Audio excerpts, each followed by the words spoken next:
J'aimerais commencer cette introduction par cette citation de Loïc Blondiot.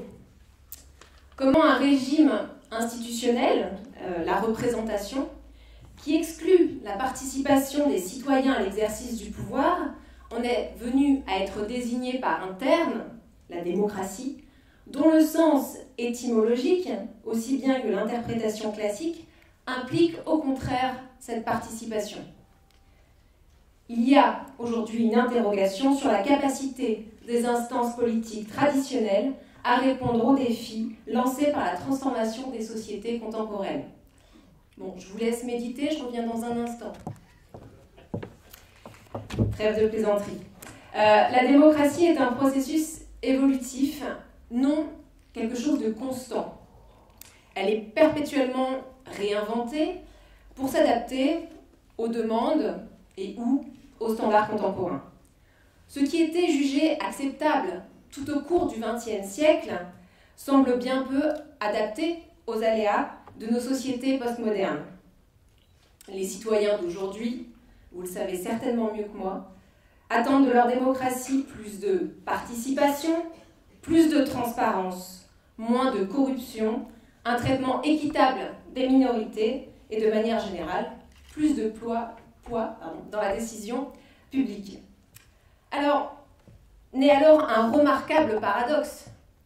Dans nos sociétés occidentales, la grande majorité des citoyens pensent que la démocratie est la forme la plus souhaitable de gouvernement, mais qu'elle est déficiente dans leur propre pays.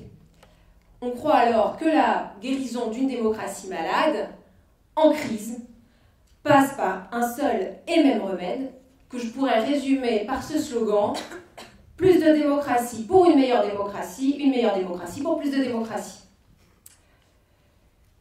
Et donc, nous avons vu apparaître au cours des 3 dernières décennies des vagues d'innovation démocratique censées revivifier notre système politique. Jury de citoyens, sondage délibératif, budget participatif, conseil de quartier. Innovation démocratique, voilà. L'expression est lâchée. Mais qu'est-ce que c'est que l'innovation démocratique? Alors, on peut la définir comme la mise en place réussie d'une nouvelle idée qui vise à changer les structures ou les processus du gouvernement démocratique et de la politique afin de les améliorer. C'est pas moi qui le dis, hein. C'est Kenneth Newton, politiste anglais émérite de l'université de Southampton. Je continue sur sa lancée. L'innovation, c'est plus que des idées ou des théories, ce sont des idées en action. En d'autres termes, il ne s'agit pas simplement d'avoir l'idée du changement démocratique, eureka, non. Il faut convertir cette idée en pratique ou en institution.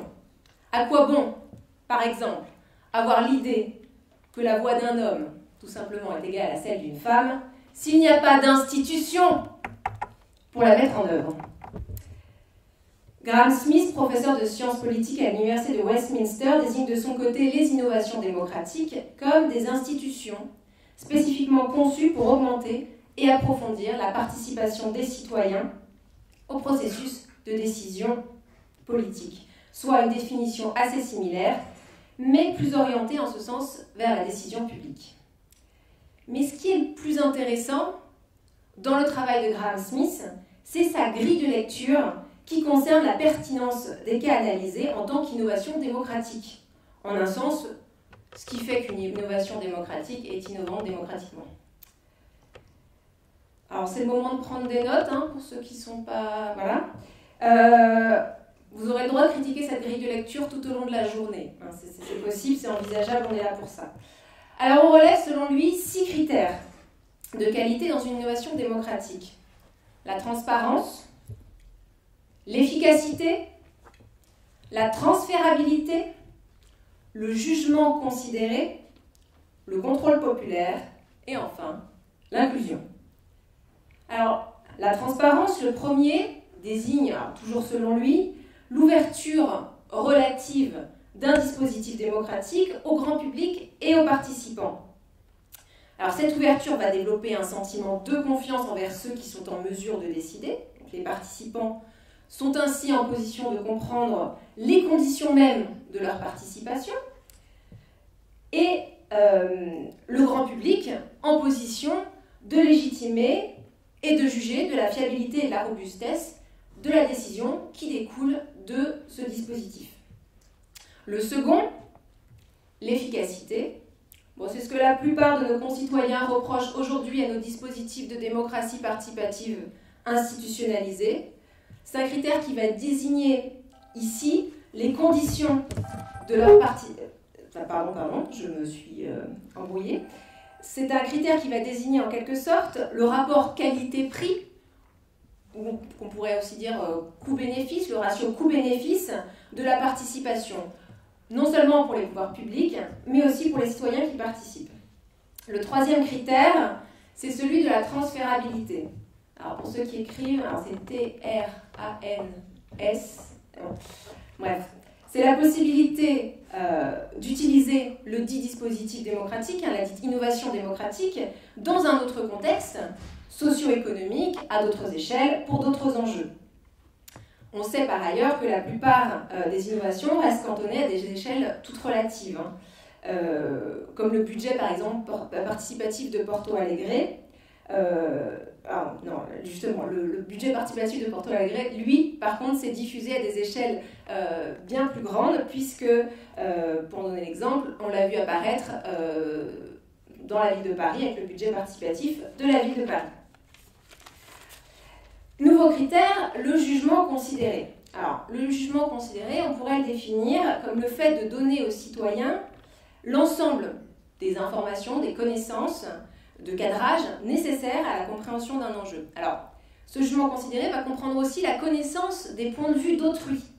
Minorités, habitants concernés par une politique, un enjeu, un dispositif, aussi les connaissances des points de vue d'autrui de personnes issues de différents partis. Donc c'est l'empathie démocratique qui va être fondatrice pour le fonctionnement d'une innovation démocratique. En gros, pour faire simple, l'événement doit être en mesure de fournir aux citoyens un environnement informationnel et humain afin de lui permettre de faire des choix réfléchis, clés en main. Nouveau critère, le contrôle populaire. Je suis sûre que vous aimez cette traduction. Il repose sur la capacité du citoyen d'influer réellement sur le processus de prise de décision. C'est en gros sa marge d'influence. Alors, exemple maximal qu'on pourrait donner de contrôle populaire, c'est lorsqu'on laisse aux citoyens la possibilité de programmer soi-même l'agenda politique. Et enfin, dernier critère, après j'arrête de vous endormir, c'est l'inclusion. Ce terme désigne la réalisation effective de l'égalité politique. Qui est considéré comme citoyen dans le processus participatif? Comment ont été choisis les participants? Sur quels critères de sélection? Y a-t-il représentativité ou simplement une ouverture présentielle? Alors Maïté vous l'a dit tout à l'heure, l'innovation démocratique peut aussi être une innovation associative et inversement. On a beau reprocher aux associations leur potentielle instrumentalisation, on y fait aussi appel pour pallier les déshérences de notre démocratie. Dans ce cadre, le terme d'innovation démocratique dans les associations apparaît comme un remède prodigieux, susceptible de favoriser non seulement une revivification démocratique au sein des associations, mais aussi de faire d'elles des acteurs principaux d'une transition politique et institutionnelle nécessaire pour faire face à l'abstentionnisme, à la défiance toujours plus croissante envers les décideurs politiques et le détournement des instances de participation politique historiques comme les partis ou les syndicats. Bref, la solution miracle.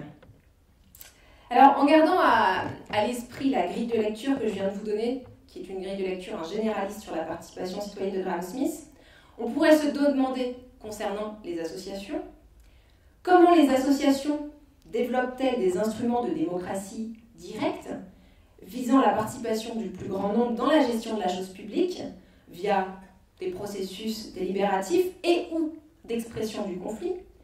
Comment le fonctionnement associatif peut-il devenir une arène démocratique et de juste distribution des pouvoirs et des responsabilités dans laquelle se nouent des relations égalitaires où les individus apprennent à coopérer, à écouter le point de vue des autres pour devenir de meilleurs citoyens?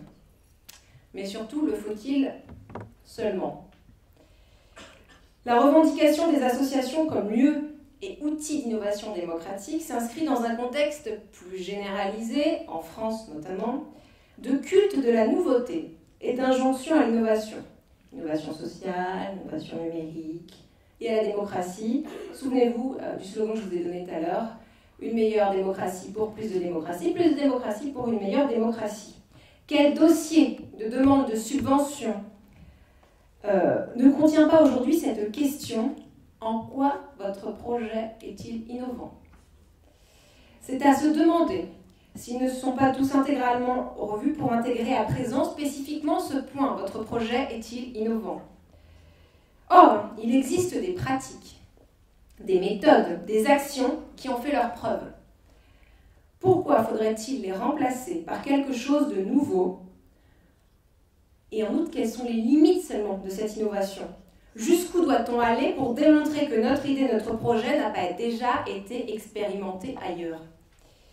Comment solutionner le paradoxe qui apparaît alors face à des institutions qui veulent par ailleurs la preuve que notre solution est efficace démocratiquement et atteindra les résultats escomptés, parfois même pouvant jusqu'à appliquer les idées des associations? Enfin, ça c'est un autre sujet. Alors, Elscube et Escobar, dans leur discussion des travaux de Graham Smith, défendent l'idée qu'une innovation est innovante à partir du moment où elle est mise en place, à une époque ou sur un territoire où elle n'existait pas précédemment.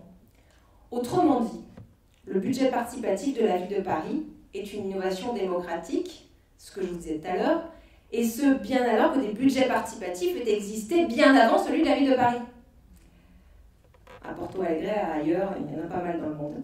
Cette idée est par ailleurs un atout pour les associations. Elles peuvent s'appuyer sur des expériences similaires dans d'autres pays, dans d'autres régions ou à d'autres époques pour argumenter en faveur de leur projet. Mais alors, est-ce qu'il est toujours aussi innovant?